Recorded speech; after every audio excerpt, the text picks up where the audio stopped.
আমরা দুজন কপত কপতি হলে খড়কুটো দিয়ে বাড়িতে বাঁধবো বাসা। আমরা দুজনে কলকল্লোলে তবে দুজনে জাগাবো দুজনের ভালোবাসা। আমাদের কথা জানাজানি হবে খুব, বকম বকম স্বরেতে বাঁধবে বাড়ি। বলতো আমরা একবার জীবনে কপত কপতি কিভাবে যে হতে পারি।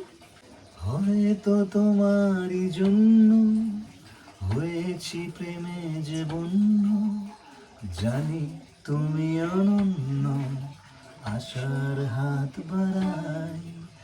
যদি কখনো একান্তে চেয়েছি তোমায় জানতে, শুরু থেকে শেষ প্রান্তে ছুটে ছুটে গেছি তাই।